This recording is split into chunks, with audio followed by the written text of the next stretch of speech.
시청자 여러분 안녕하십니까? KBS 9시 뉴스 여러분 안녕하십니까? 여러분 안녕하십니까? 여러분 안녕하십니까? 여러분 안녕하십니까? 오늘의 주 뉴스입니다. 뉴스룸을 시작하겠습니다. 조중동 조중동이 계속 이렇게 경영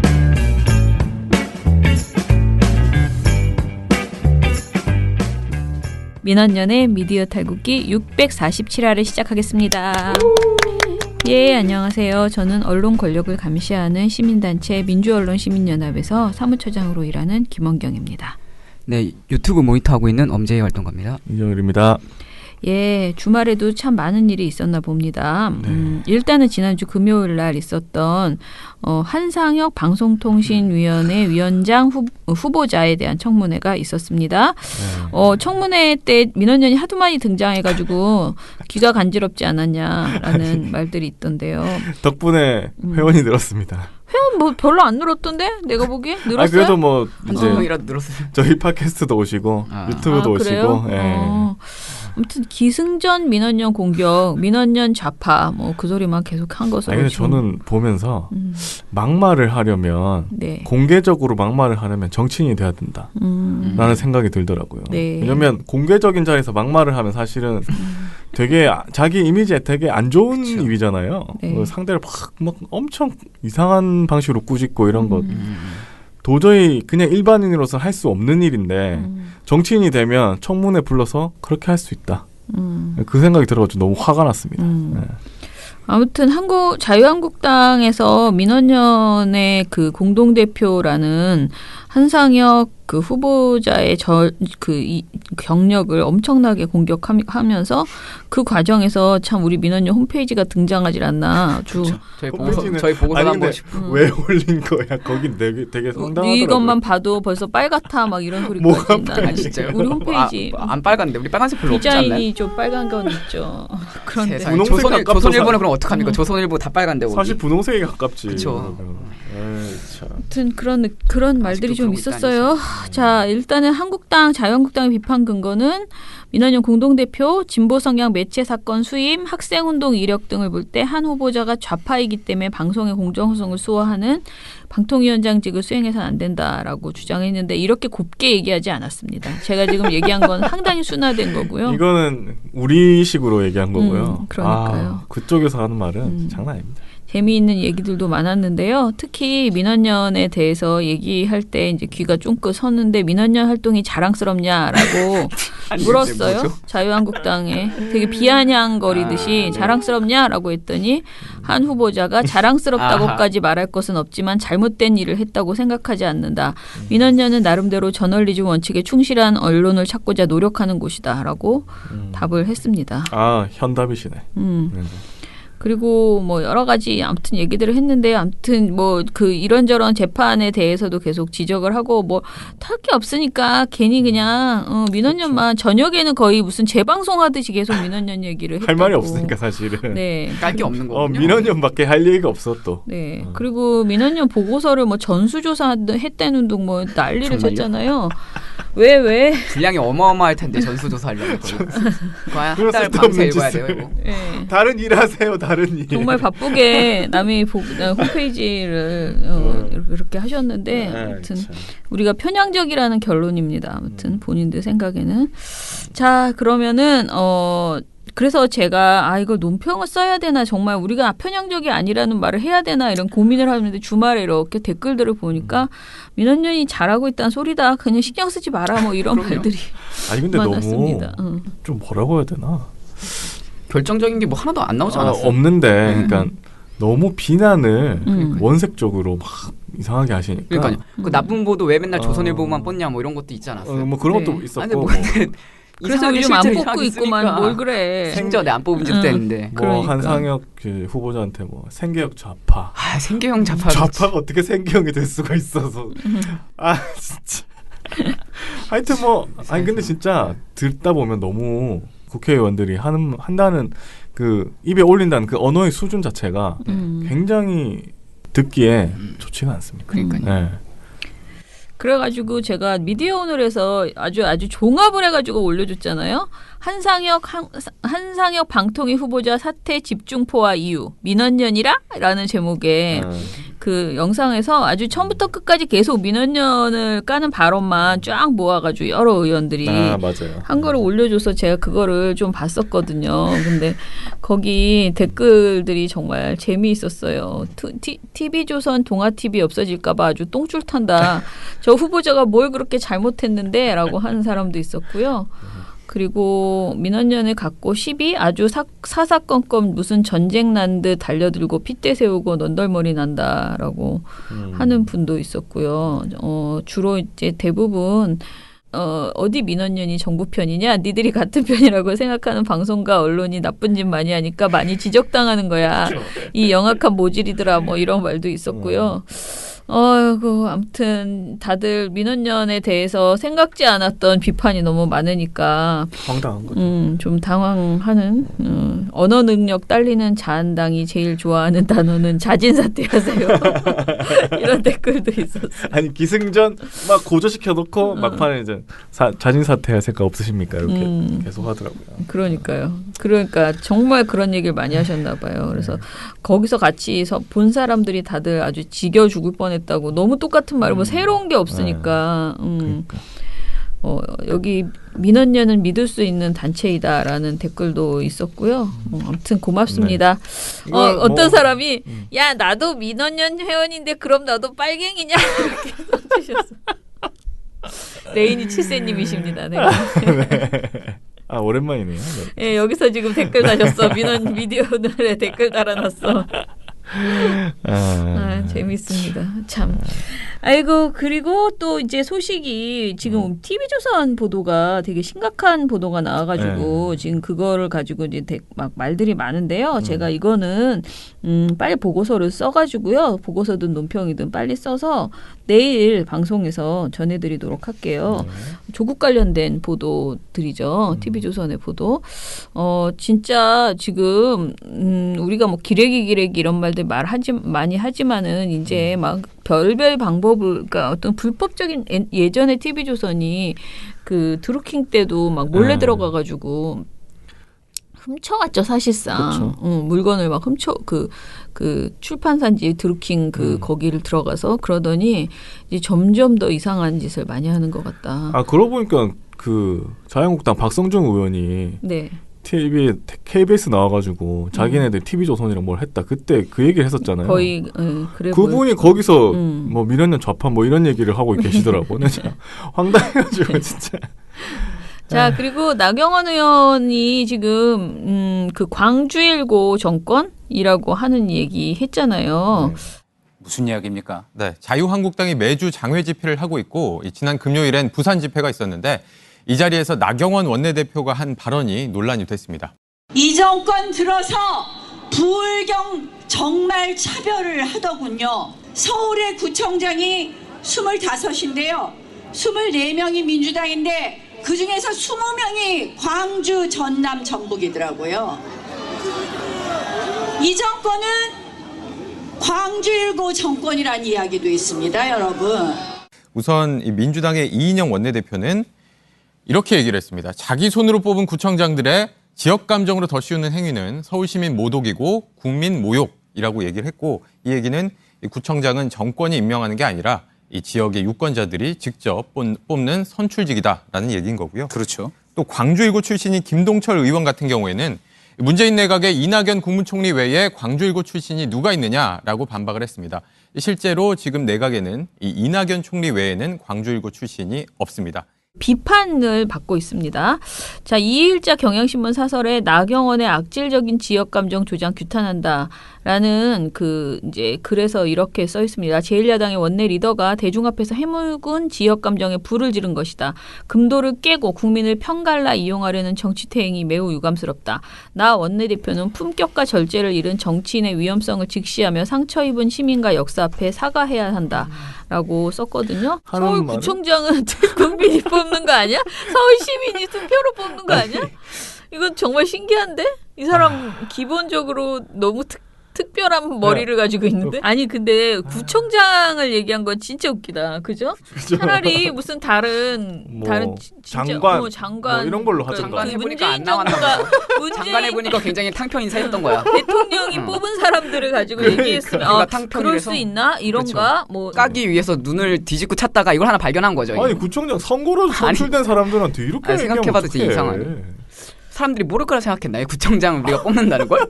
진짜 아니, 왜 좀 그렇지? 약간 되게 창피하겠다. 창피하면 하겠습니까? 네, 우리 요즘 시민들은 다 이 정도는 이해하죠. 이게 다 간파하는데도 이렇게 너무 답답합니다. 좀 그래. 이러니까 안 되는 근데 거야. 자영당이. 나경원 의원이 판사 출신이잖아. 모르진 않았을 거라고 공부를 하고 사는 사람이었을 텐데 왜 의원이 되면 이렇게 멍해지나? 왜 이렇게 상식이 없는 소리를 하지? 참. 그렇죠. 근데 이런 제일 웃기는 것들보다 제일 웃기다는 게 저희가 지금 읽고 있는 거는 고발뉴스 보도인데요. 이런 모든 내용보다 더 웃기는 거는 조선일보 기사 제목이라고 하면서 범여권 나경원 광주일고 정권 발언 맹비난인데요.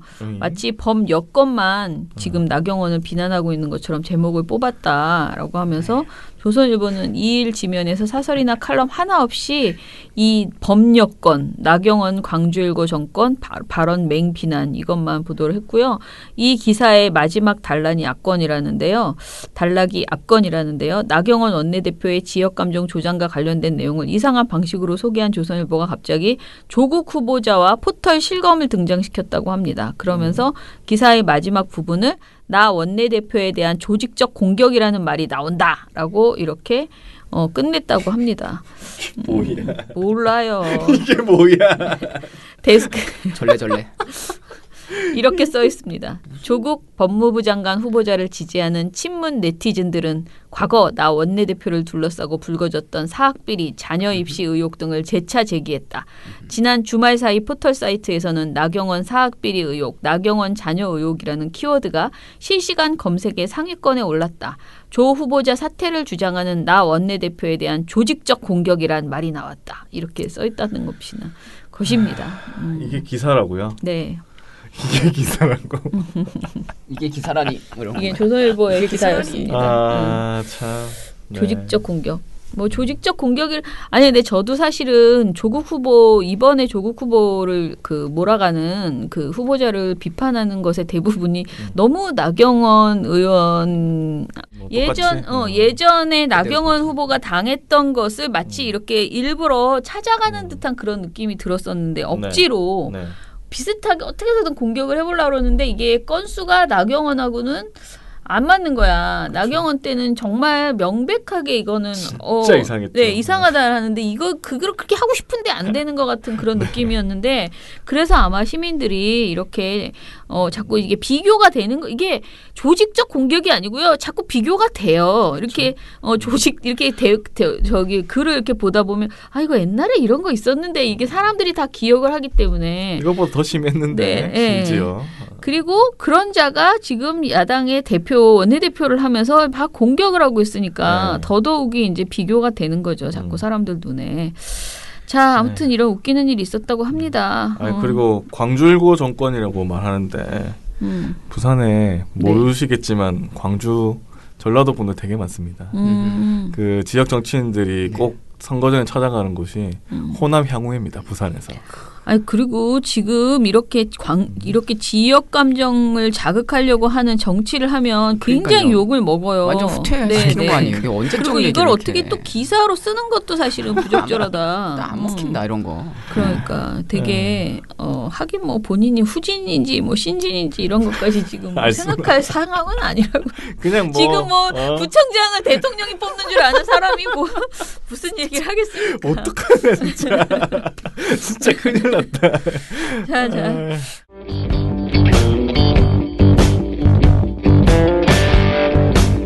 스마트폰 보다가 태연하게 가입했다. 가입이 간편하니까.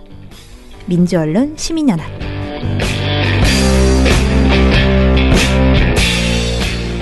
그러면은 우리 오늘은 유튜브 모니터를 오래간만에 해보려고 합니다.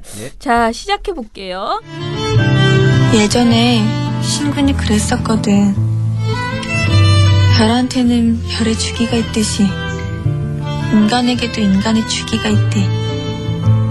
민원년 유튜브 모니터. 왜 2천만 원을 지원하냐고요? 2,500만 년이 지나면 지금 있는 사람들 모두. 아 이건 노래를 뭘까냐? 제가 다시 생각해서 알려드릴게요. 제가 너무 2천만 원의 포인트를 둘까요? 어떻게? 뭐. 아니 제가 한번 찾아보겠습니다. 제가 좀 네. 자, 사실은 이 내용은 제가 몇 달이 아니고 한 작년 딱 요맘때다. 언제냐면 작년에 우리가 팩트체크 대회라고 있잖아요. 방송기자연합회에서 한. 그때 제가 심사를 했거든요. 이제 근데 그때 요걸로 상을 받았어요. 팩트체크 대상을. 네. 대상이요? 딱 요 내용을 가지고. 네. 근데 그때 나는 미추홀구라는 말도 그때 처음 들었고 성매매 이 지원 사업이라고 성매매 여성에 대한 자활 지원 사업이라는 게 발표가 됐고 욕을 먹고 있다는 걸 그때 다 처음 들었어요. 그러니까 이게 작년 일이잖아요. 그쵸, 작년 그러니까 일이죠. 딱 작년에 제가 요맘때 이게 막 시끄러웠던 거예요. 딱 터졌을 네, 때였을 이게 거예요. 막 엄청 시끄러워가지고 그때 그 지역에 사는 대학생들이 왜 이렇게 이게 욕을 먹나, 이거는 사실과 다르다, 뭐 이런 팩트 체크를 이렇게 카드뉴스 형태로 해가지고 발표를 이제 우리한테 제출했는데 그게 이제 카드뉴스에서 대상이었어요. 각 부문별로 있는데 카드뉴스 중에서는 그게 제일 좋았어요.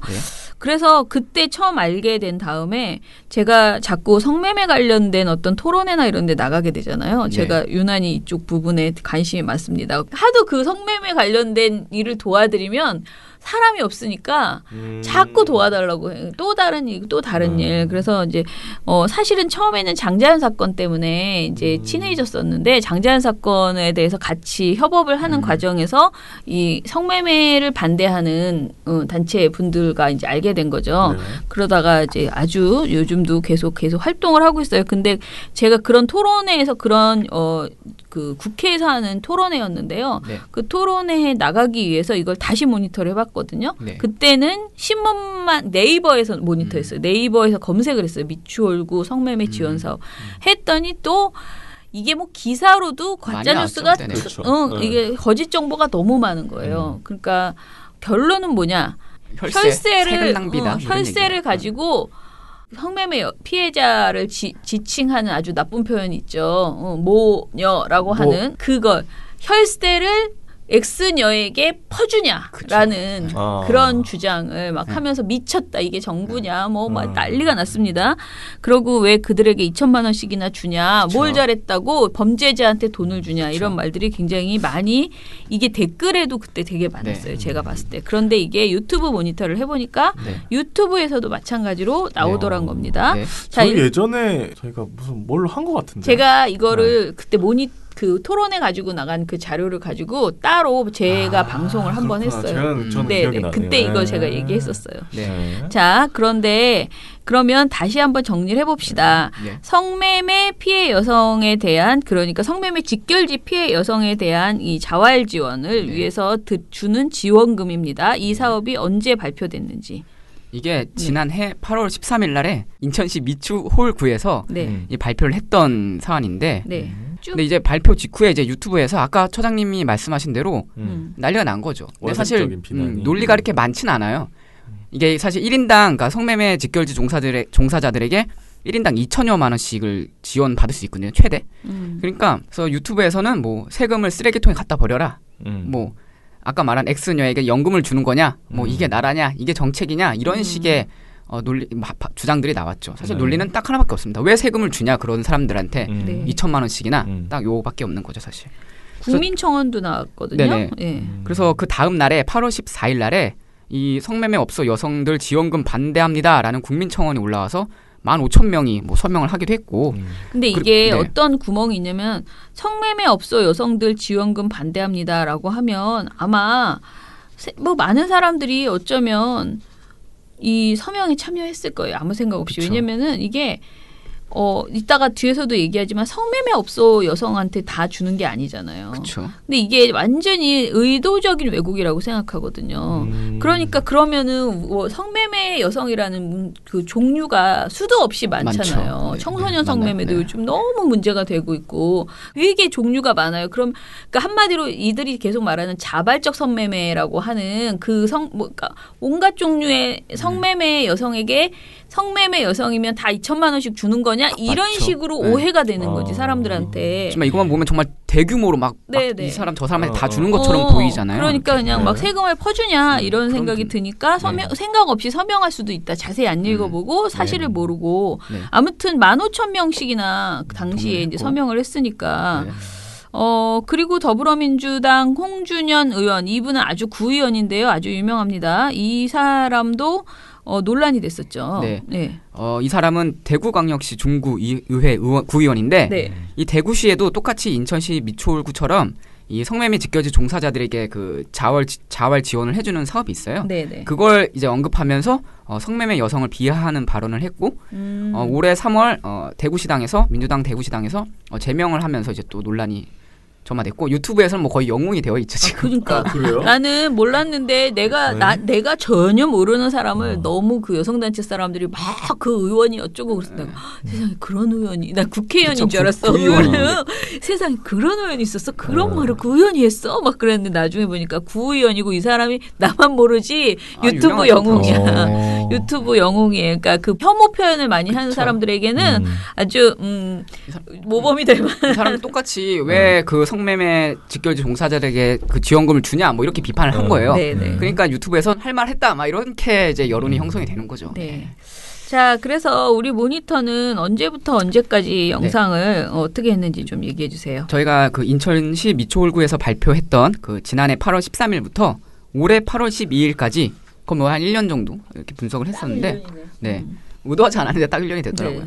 그래서 봤는데 이 관련된 그러니까 뭐 성매매 여성 지원, 뭐 자활 지원, 홍준현 이 사람으로 검색된 영상이 총 50건 정도 나왔어요. 근데 여기서 총 조회수가 84만 회 정도 되는데 84만 회. 회. 근데 이 중 50건 중에 46건이 이제 자활 지원금이 불필요하다라는 이런 핵심 주장을 가진 영상들이었고 자활 지원금이 필요하지도 않겠냐 뭐 이런 주장은 한 건도 찾아볼 수가 없었어요. 그러니까 유튜브 세상에서는 이거는 거의 진짜 막 해서는 안 되는 사업으로 낙인이 찍혀 있는 거죠. 네. 자, 그러면 우리가 이제 뭐라고 하는지를 좀 들어봅시다. 사실은 자세히 들으나 뭐 짧게 들으나 다 똑같은 소리고 이걸 다 읽어주면 너무 혐오 발언이에요. 그래서 사실 좀 민망하더라고 읽다가 보니까. 제가 링크 따드릴 테니까 이렇게 틀어주시면 안 돼요? 안 돼. 제가 제 입으로 읽어야 돼요?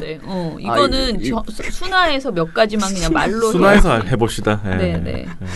링크를 따서는 안 될 것 같아요. 알겠습니다. 저희가 뭐 자유한국당 의원들이 청문회에서 했던 얘기를 순화해서 들려드리는 것처럼 저희도 저희 언어로 좀 순화해서 뭐 괜찮은 게 제가 일단 순화하는데 좀 선별 좀 하겠습니다. 그러면 그러면 하나 말씀드리면 그냥 이런 얘기를 하는 거예요. 유튜버 뭐 리땡땡이라는 사람이 있는데 이 사람이 이 성매매 지원 사업 관련해서 돈을 쓰려면 좀 효과적으로 쓰던가 우리가 낸 세금을 쓰레기통에 갖다 버리는 느낌이 드네요. 뭐 이렇게 얘기하기도 했고. 이거 봐라. 이 무식한 게 이런 거예요. 노래방에서 탬버린 치는 여자들, 인스타에서 스폰 받는 여자들, 어플로 조건 만남하는 여자들이 피해자라고요? 진심이에요? 라고 말을 해요. 그러니까 이거는 다른 사실을 섞은 거잖아요. 그러네. 이런 사람들한테 아직까지 지원해주는 사업이 아닌 거죠. 이게. 그러니까 이 우리가 말하는 성매매 직결지라는 곳은 여러분들이 아시는지 모르지만 진짜 유명한 그 직결지들 있었잖아요. 지금 전국적으로 다 없어지고 있어요. 서울에서도 예전에 청량리 뭐뭐뭐라고 하는 직결지가 아주 유명했었죠. 그리고 지금도 성북군가의 미아리라고 해서 그쪽에도 미아리 뭐뭐뭐가 있어요. 거기도 직결지로 아주 유명했고요. 그리고 지금도 제가 사는 제 지나갈 때마다 깜짝깜짝 놀라는 영등포에도 이게 있어요. 뭔지 아시겠죠, 여러분? 정말 완전히 그 성매매만 하는 그 업소들이 쫙 모여 있는 그런 곳이에요. 그런데 지금 그 인천 미추홀구에 그런 곳이 있었던 거예요. 그렇죠. 거기는 특히 미군 위한 그래서 그 옐로우 하우스라고 부르는 거예요. 그러니까 그런 곳이고요. 또 막 곳곳에 있어요. 파주에도 있고 막 여기저기 있어요. 그리고 아까 말한 대구에도 자갈마당이라고 하는 아주 유명한 곳이 있고요. 그런데 이런 곳들이 이 성매매 직결지라고 하는 곳은 사실상 특히 더더욱이 다른 데보다 더더욱이 이 뭐라 그럴까요? 굉장히 이건 피해자라는 것이 명백한 그런 어떤 분들이 있어요. 그러니까 이거를 제가 딱 단정적으로 말하면 또 유튜버들이 보수 유튜버들이 자발적 피해자냐 아니냐를 어떻게 구분할 것이냐 막 이러는데 제가 미리 그냥 이 방송하기 전에 그러니까 자세히 들어가기 전에 말씀드릴 것은 성매매를 자발적이냐 비자발적이냐를 구분한다는 것 자체가 사실은 정말 우스꽝스럽고 어떻게 보면 무식한 얘기라는 말씀을 드리고 싶어요. 왜냐하면은 성매매에 흘러드는 대부분의 사람들이요. 정말 다른 길이 없어서 이렇게 그쪽으로 가게 되고요. 또 처음에 그 성매매를 하게 되는 그 과정에서 대부분 집안의 어려움이나 부모의 폭력이나 뭔가 성폭력을 당했다거나 많은 사람들이 이게 그렇게 되거든요. 그래서 이게 자발적이라는 말이요. 정말 완전히 정말 자발적이죠. 근데 특히 성매매가 진짜 그런 우리 사회의 그 구조적인 문제 있잖아요. 빈부격차와 삶의 어려움 그런 쪽에 있는 분들이 이게 자발적이라는 말로 함부로 할 수 있는 상황이 아니라는 거예요. 성매매에 대해서. 우리가 성매수를 하고 성을 그렇게 사고 팔 그런 산업이 있으니까 그 성산업에 사람을 막 빨려 들어가게 만드는 그 구조가 있거든요. 그러니까 그 부분을 분명히 아셔야지 된다라는 말씀을 드리고요. 네. 그런데 아무튼 간에 이렇게 노래방에서 탬버리는 치는 사람들까지도 다 피해자라서 지금 돈을 주겠다는 거냐. 이렇게 묶어서 무르르듯이 그렇죠. 약간 의식의 흐름처럼 쭉 얘기를 해버리면 사람들은 그 생각만 하는 거지. 그럼요. 성매매 직결지 막 8년, 10년, 거의 한 20년 동안 그 직결지에서 벗어나지 못하고 직결지에서 직결지로만 움직여요. 그러니까 부산에서 대구로 서울로 그게 너무 슬픈 게 그 직결지 여성들이요. 한 군데서만 계속 살면 그 동네 남자들이 다 소비를 하면 그러면 매매니까 지금 이건 정확하게 말하면 매매잖아요. 그러면은 새 물을 갈아줘야 되기 때문에 이 여성을 이렇게 옮겨요. 그래서 지역별로. 그래서 계속 성매매를 하게 된 정말 그 고리에 빠져 있는 거네요. 네. 고리에 이렇게 빠져 있어요. 그래서 그런 분들을 자활할 수 있게 잠시 정말 긴 것도 아니고 잠시 자활할 수 있게 게다가 이걸 강제로 폐쇄하잖아요. 그 사람들이 원하는 것도 아니에요. 그 사람들은 어떻게 빠져나올 방법이 없으니까 여기서 탈성매매를 할 의지나 어떤 그 엄두도 못 내는 경우들이 대부분인데 이 업소를 강제로 우리 사회가 지금 폐쇄하기 때문에 그 폐쇄 당하는 그 지역에서 한마디로 성매매를 했던 여성들에게 잠시 자립할 수 있는 시간과 여유를 주자. 그런 개념으로 이걸 하는 거거든요. 그런데 이렇게 말을 막 섞어서 모모 같은 그 여자들한테 우리가 왜 돈을 갖다 쓰냐, 세금을 쓰레기통에 갖다 버리는 느낌이 든다. 이런 식으로 얘기하는 거는 사실은 저는 애초에는 이해 부족이 너무 심각하다라고 생각하고요. 두 번째는 이건 혐오지 사실은. 혐오 표현이라고 저는 생각을 해요. 자, 다른 유튜버 이땡땡님께서 하신 말씀도 한번 봐주세요. 이것도 마찬가지인데 지금 나라에서 2,200만 원을 지원한다고 하거든요. AX 이게 무슨 X 같은 소리인지 잘 모르겠는데 모르면서 여러분 아버지 어머니가 피땀 흘려 버신 세금으로 지금 X녀들 2,260만 원 지원하는 건데 그러면 XX 돈 받아간 X녀들 명단이라도 제출해야지 XX 맞습니까? 이렇게 온갖 욕설과. 그러니까 이 돈 받아간 사람은 명단 제출해라, 명단 공개해라. 이것도 굉장히 그 5.18 때도 많이 나왔잖아. 5.18 피해자 명단 다 그거 해라. 근데 이거를 명단을 제출하라는 게 말이 됩니까? 말도 안 되는 얘기. 그러니까 이걸 아무나 주는 것도 아니고 그 공무원들이 알아서 잘 하면 되지. 그걸 명단을 제출하라니 이게 누구한테 제출하라는 거예요? 자기네들한테 봐야 된다는 거지. 자기네들이. 응? 봐서 뭐하게. 그러니까. 그리고 X녀 연금. 이 나라에선 남자로 태어난 게 죄다. 더 나쁜 거는 그럼 X녀를 세일을 해줘라. 이런 말도 있어요. 무슨 말? 그러니까 이거는 진짜 여성 혐오죠. 아 진짜 욕 나오네 나도. 그래서 우리가 이제 이런 소리는 접고 이제 이런 정말 황당한 소리들이 많았다라는 것이고요. 이게 그리고 지금 많이 순화한 거죠 지금. 네. 그렇죠. 애초에 언급할 때도 순화된 것들만 여기다 써놨어요. 실제 표 보면 더 심한 것도 많습니다. 세상에. 자 그러면은 사실을 이야기해 봅시다. 네. 일단 가장 중요한 게 아까 처장님 말씀하셨죠. 뭐 노래방, 뭐 인스타 이런 게 아니라 지원 대상이 명확하게 정해져 있어요. 이 사업이. 그래서 인천시 미추홀구의 그 자활지원금 사업을 보면 미추홀구 숭이동 일대에 성매매 직결지가 있어요. 속칭 뭐 옐로하우스라고 불리는 곳이 있는데 이게 인천에서 남은 마지막 그 성매매 직결지래요. 근데 이게 그 이제 2018년 1월부터 업소 철거가 진행되고 있고 근데 그 업소에 한 30에서 40여 명의 여성들이 남아 있는 거예요. 근데 이 사람들이 딴 데 갈 데가 없기 때문에 또 계속해서 이 일만 해와서 다른 사회에 복귀하기가 너무 어렵기 때문에 인천시에서 이 사람들에게 좀 지원을 해주자라고 이렇게 특정 지역, 특정 대상을 지정해 놓았고 실제로 미추홀구에서 이제 그 지원 대상자를 선정했는데 8명 지원하기로 했어요. 8명? 8명이요. 한 30-40명 있다면서요. 왜 어쩔 수 없는 거지. 계속 사실 더 많이 지원해 주려고 했는데 여기서 난리 저기서 난리를 치니까 8명밖에 안 한 것 같아요. 원래는 좀 더 많이 있었던 걸로 알고 있었거든요. 그래서 아까 말했듯이 아까 우리 유튜버들 발언 들어보면 정말 무슨 여기저기 다 퍼줄 것처럼 마치 얘기하는 거지만 실제로는 인천시는 8명 지원해 줬고 이게 다른 자활 지원 사업도 마찬가지고 아까 말했던 그 대구광역시 성매매 피해자 자활 지원 같은 경우에도 속칭 자갈마당이라는 요 지역에만 지원을 해주고 뭐 다른 지역도 마찬가지예요. 뭐 충남 아산, 전북 정주, 강원 원주, 뭐 서울 성북구 하월곡동 이런 데서도 자활 지원 사업이 진행되고 있는데 모두 마찬가지로 성매매 집결지를 대상으로만 하고 있습니다. 그리고 이게 사실 유튜버들이 계속 이렇게 얘기하는 거는 사실 사업에 대해서 정확한 이해가 없다고 생각해가지고 저희가 이 사업이 어떻게 진행이 되는지 좀 절차를 알아봤어요. 근데 생각보다 이 지원 받기까지가 굉장히 까다로운 절차를 거쳐놔야 돼요. 당연히 까다롭지 그쵸. 않겠습니까? 돈을 주는데. 그래서 인천시 같은 경우에는 이 지원금을 받으려면 탈성매매 확약서, 그러니까 나 더 이상 성매매 안 하겠다는 확약서를 쓰고 자활 계획서를 제출해야 돼요. 그래서 이 양식을 보면 내가 앞으로 어떻게 직업을 구하고 어떤 노력을 기울여서 내가 사회에 복귀할 건지 이렇게 쭉 써가지고 제출을 하는 거예요.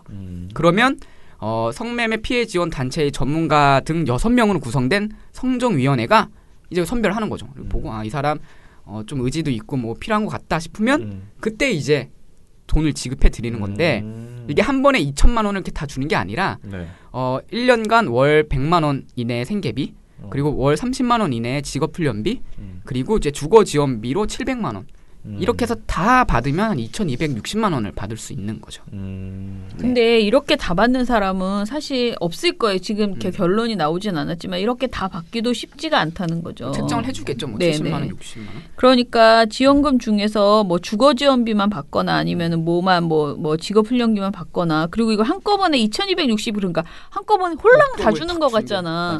그런데 그것도 아니고 매달 뭐 학원단 직업훈련비라는 그런 어떤 학원비 뭐 이런 식인 거예요. 그리고 이렇게 주는 거라서 그리고 제가 정말 이 얘기를 솔직히 말씀드리면 제가 한번 토론회 비슷하게 토론회는 아니고 좌담회 같은 거를 했거든요. 이걸 도와주시는 분들 각 지역 자갈마당과 옐로우하우스 뭐 이렇게 해서 몇 분 그러니까 거기에서 지원 사업을 하시는 분들하고 토론을 했는데 제가 왜냐면 제이 씨도 나한테 똑같은 질문을 했어요. 이게 효과가 있어요? 이렇게 나한테 물어봤는데 나도 거기서 똑같이 저는 더 혼났겠죠. 저는 그래서 그게 효과가 있어요? 내가 효과가 있는 걸 좀 얘기해 주세요. 나는 너무 천진난만하게 나도 그렇게 얘기한 거야. 정말로 막 책상을 막 이렇게 쾅 하면서 효과를 어떻게 지금 당장 입증하냐고. 그리고 이 분들이 어찌 됐던 간에 본인들이 자기 방이 없는 상태로 살던 분이라는 거지. 그러니까 그분들이 사시는 그 곳은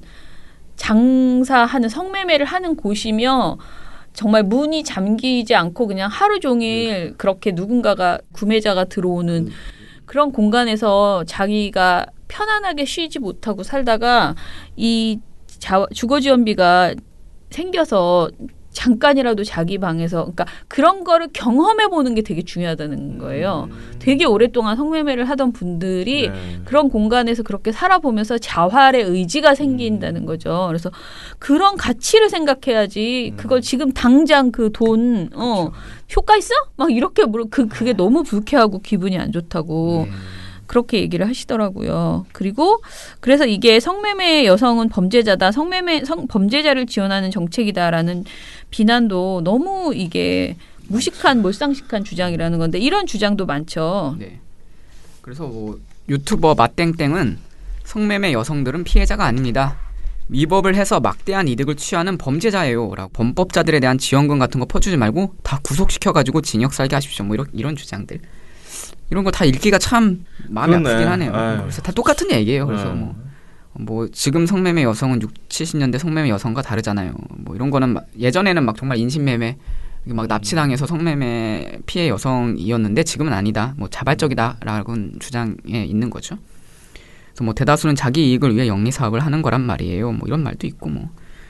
아이고 그래서 이게 참 아까 어려운 것 같은데 아까 초성에서 말했듯이 이게 자발적으로 거기에 들어갔느냐 아니면 비자발적으로 들어갔느냐라고 따지는 게 의미가 없다라고 저도 생각을 하고 사실 100% 자발적이라는 게 있을까 싶은 거죠. 사실 사람이 선택을 하고 뭐 직업을 선택하거나 아니면 뭐 행동을 하는데 100% 다 자기 의지만 가지고 할 수 있는 게 있나 싶은 거죠. 오히려 더 사회 구조적인 경제적인 뭐 문화적인 영향을 많이 받는 것 같기도 하고 뭐 예컨대 우리가 뭐 남성들 입장에서 생각해 보면은 뭐 그나마 할 수 있는 게 뭐 그런 거 있잖아요. 그 병원에서 하는 임상시험 같은 경우 그게 하는 사람도 있잖아요. 그 임상시험 들어가서 막 진짜 내 몸 팔아서 거의 그렇게 하는 건데 그거 하는 사람들이 막 집에 막 돈이 많고 뭐 경제적으로 여유가 있으면 안 하잖아요. 그거는.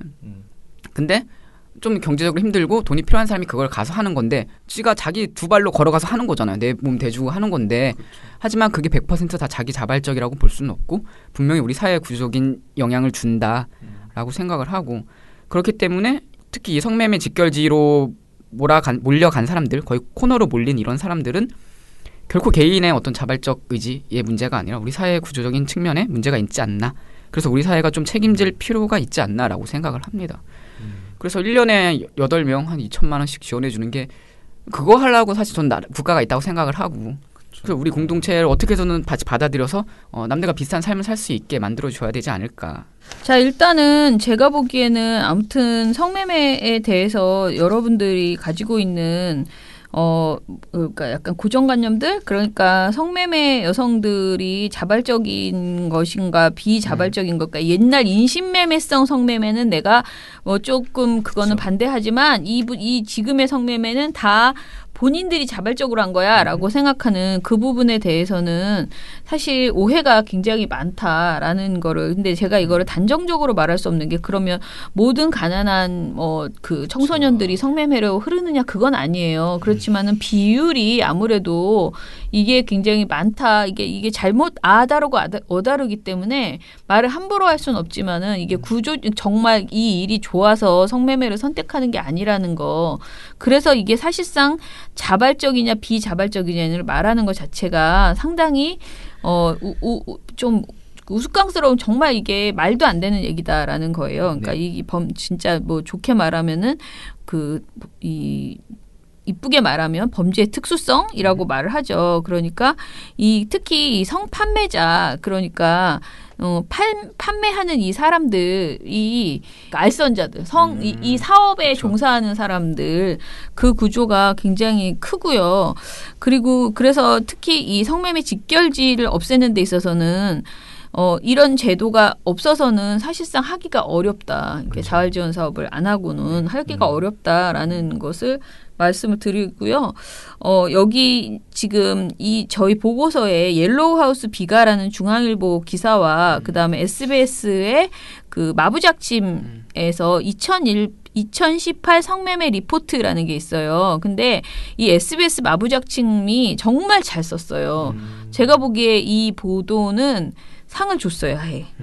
정말 좋은데 이거를 놓쳤어. 근데 아무튼 마부작침이 다 좋긴 해요. SBS 마부작침 팀의 그 보도가. 그런데 특히 이 성매매 리포트가 굉장히 잘 썼어요. 그런데 여러분들이 이렇게 좀 종합적으로 성매매에 대해서 인식을 바꿔줄 수 있는 그런 보도들을 좀 찾아서 많이 봐주시면 좋겠다라는 생각이 들고 중앙일보에서 썼다는 그 옐로우하우스 비가 이거는 그야말로 그냥 르포 기사인데요. 현장에 있는 성매매 여성들을 다 인터뷰해가지고 그 여성들이 지금 어떻게 살고 있는지 많은 사람들이 성매매 여성에 대해서 가지고 있는 생각이 있어요. 돈을 흥청망청 벌어서 흥청망청 쓴다. 뭐 돈이 있는데도 계속 그 직업에 종사하는 것이다라는 둥. 근데 정말 돈을 버는 구조가 아니라는 거. 그러니까 돈을 이렇게 빨리 남겨서 집을 구하고 이럴 수 있는 게 아니고 이렇게 어떤 그 성매매 그 직결지에서 살면은 마치 그냥 빠져나갈 수 없는 그런 상황에 그냥 이렇게 그분들이 처해 있는 상황을 되게 적나라하게 인터뷰를 해서 잘 썼어요. 근데 우리가 인터뷰를 하는 과정에서 사실은 옐로우하우스에 그 있는 사람들은 이 중앙일보 기사에 대해서 너무 자신들의 어떤 그게 다 나가버려서 오히려 좋아하지 않는다는 얘기도 들었어요. 그리고 그런데 더 좀 황당한 것은 그 여성들조차 다 사실상 포주가 소개해준 여성들이기 때문에 그러니까 이 언론 보도의 가장 큰 한계는 뭐냐면은 언론인이 만날 수 있는 성매매 여성 피해자는 다 포주가 소개시켜준 사람이라는 거예요. 그 사람들 아니면 만날 수도 없고 인터뷰 자체가 되게 어렵다. 그래서 이분들이 겉으로는 나 살만해, 나 자발적 성매매야, 뭐 나 괜찮아라고 말하지만 그게 전부가 아니다. 그런데 옐로우하우스의 비가는 포주가 소개시켜준 여성이지만 그 여성들의 얘기를 귀담아 듣고 그 사람들의 어떤 상황을 나름 되게 우리가 이렇게 공감할 수 있게 잘 써줬다는 그런 장점이 있어요. 그러니까 나쁜 기사는 아니에요. 그런데 본인 현지에서는 이제 그런 한계가 있다라는 지적을 했고요.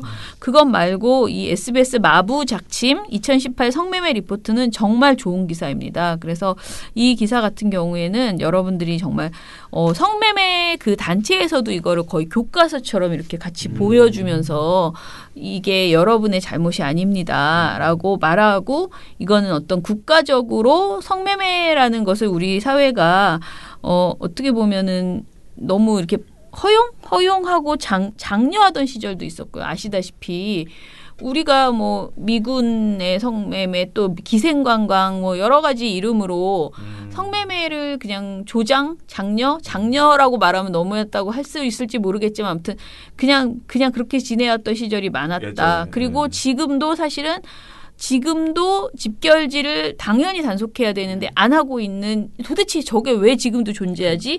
라고 생각하는 그런 곳이 허다한데 그것은 지자체장의 어떤 결의가 있어야 돼. 결단이 있어야 되는데 그곳의 대부분 경찰과 지역 주민과 모든 것이 이렇게 유착되어서 그냥 계속 유지되고 있는 상황들이 되게 많고요. 그렇기 때문에 성매매 피해 여성에 대한 자활지원 사업은 이 성매매를 없애는 과정 중에서의 정말 한 발짝이다 고작 정말 딱 첫 발짝을 내딛는 그런 수준의 일이고 이것을 반대한다는 건 사실은 굉장히 몰인정한 행태라고 저는 생각을 하거든요. 그래서 지금까지 우리가 말씀드린 이런 내용을 들어보면 이게 막 세금 낭비고 세금 퍼주기라고 비난할 일만은 아니다. 네. 좀 우리가 고민해 봐야 될 문제라고 저도 생각을 합니다. 네. 네.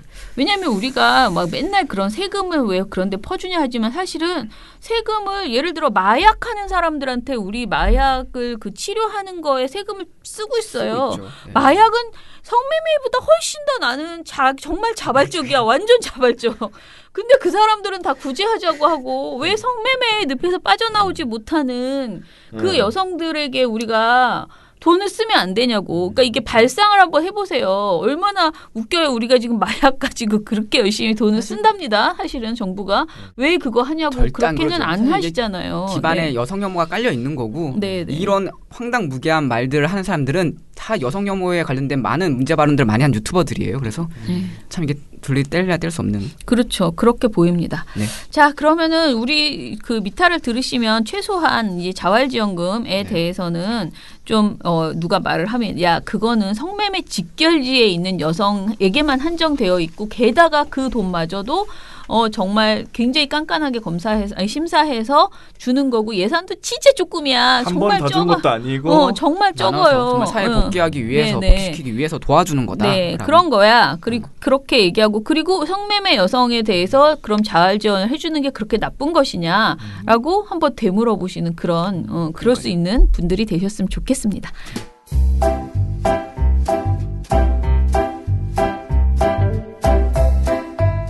어떡해요? 신문 보다가 몸이 부들부들 떨리나요?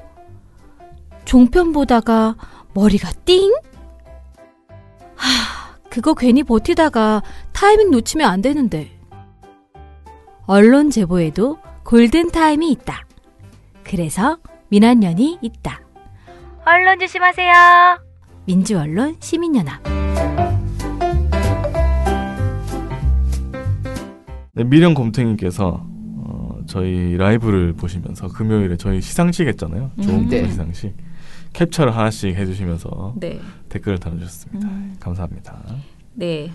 미련곰탱님이 또 금요일 방송 들어보니 MBN은 사기죄로 잡혀갈 일만 남은 거네요. 차명대출은 나쁜 짓일 테니까요. 라고 했는데 뭐 사기죄까지 잡혀갈까 그거는 내가 말하지 않고 한상혁 후보자도 청문회 때 얘기한 것 같던데 MBN 뭐 만약에 이렇게 비리가 사실로 밝혀지면 네. 뭐 취소할 수도 있는 거 네. 아니냐. 근데 사실 원론적인 얘기죠.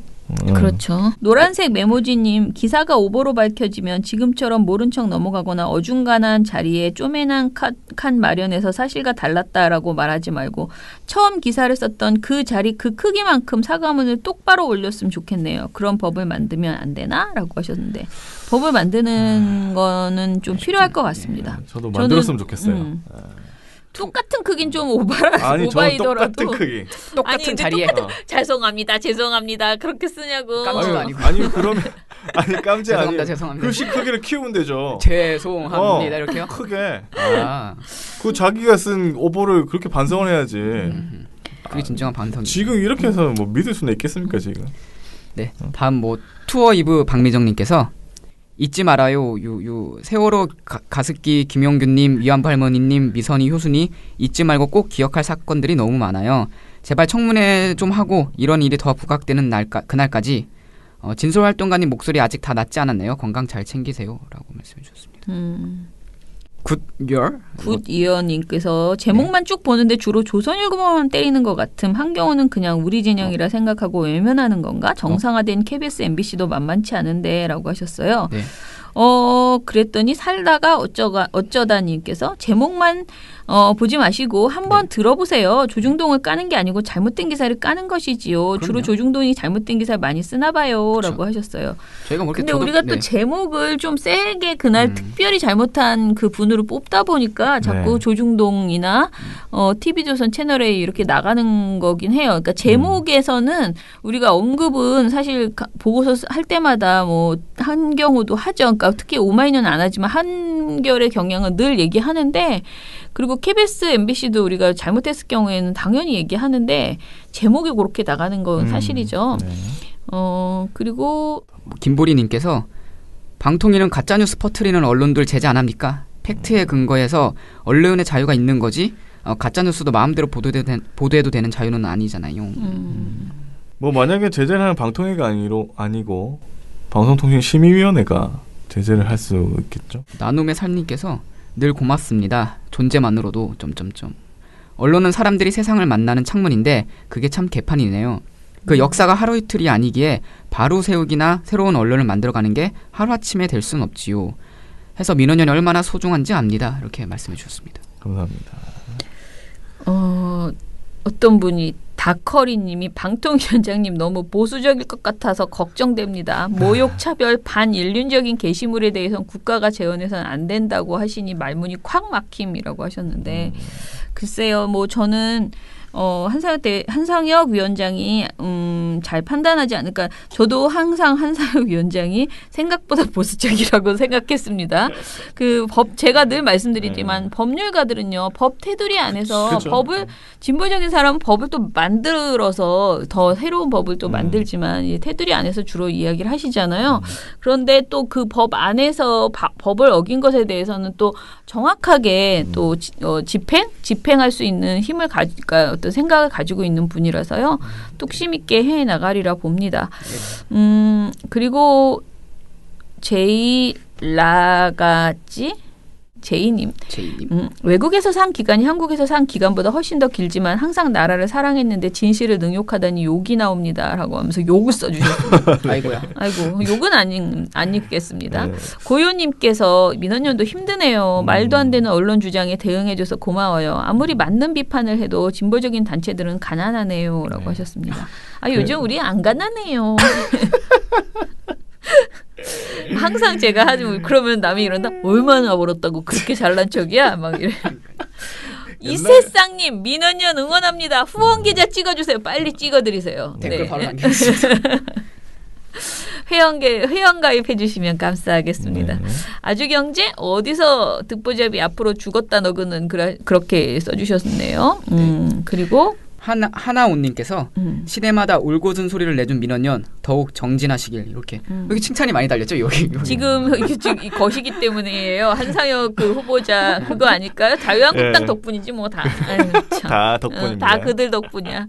자 최철우님 이미 검증이 끝난 역사적 사실을 왜곡한 가짜 뉴스들에 대해 삭제 심의를 요청한 민원연은 지극히 정상적인 행위를 한 것이고 시민들을 대신해 굳은 일을 해주셔서 감사합니다. 민원연 화이팅 해주셨습니다. 경오님께서 친정부 하세요 흐흐흐 이렇게 해주셨습니다. 네. 이게 왜 나왔냐면 자유한국당에서 하도 우리 보고 친정부 단체라고 그러니까 제가 토요일에 방송에서 아니 그렇게 친정부 하는 단체가 방통위 방심이 그렇게 많이 비판했냐고 그렇게 그러니까요. 얘기를 했거든요. 그러니까 친정부 하라고 하시네 또. 네. 네, 재밌네요. 국회에서 광고 제대로 했습니다라고 안윤호님께서 써주셨는데. 그래요? 이건 국회 우리 청문회에서. 아홉님 홍보가 덜 됐나? 구독자가 너무 적네요. 어준영님네 가서 홍보 좀 하셔야겠어요. 이 좋은 정보를 너무 적게 듣는 것이 가슴이 아프네요. 가슴이 아픕니다. 네, 이렇게 얘기하셨습니다. 그리고 인생의 플러스라는 분은 지금 저에 대한 마음이 너무 불편해. 저의 목소리, 딱딱한 목소리 때문에 비호감, 듣는데 피곤하다. 그리고 이 광고, 우리 배너라 그러나? 사진, 메인 제목, 사진과 제목을 바꿔달라고 했는데 됐습니다. 싫으면 보지 마세요.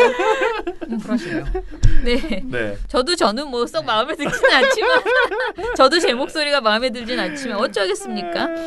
존재인데 살아있는. 네. 자 언젠가는 바꿉니다 저희가. 왜냐하면 이 배너를 맨날 천년만년 쓰는 거 아니고요. 계속 바꿔나가고 있기 때문에요. 조만간 바꾸겠지만은 바꾸기 전까지는 듣지 마십시오. 네.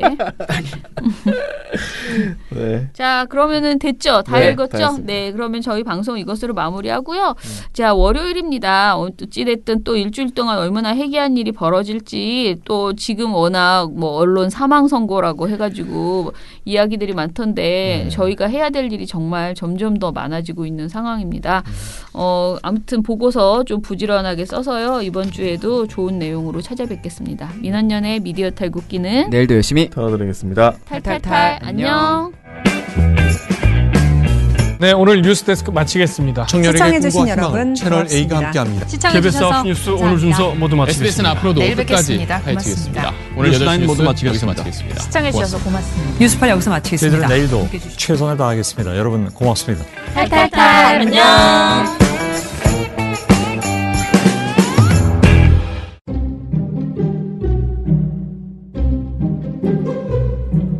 시작할까요? 방통위 조선일보, JTBC 팩트체크 자유한국당, 연합뉴스 300억, SBS 태영, 박수환 문자 뉴스타파, 동아일보 동아투이, MBN 차명진, 방심이 이상로, TV조선 민영삼, 미디어오늘 방정우. 언론에 대해서 꽤 아는데? 민원연에서 다 봤지.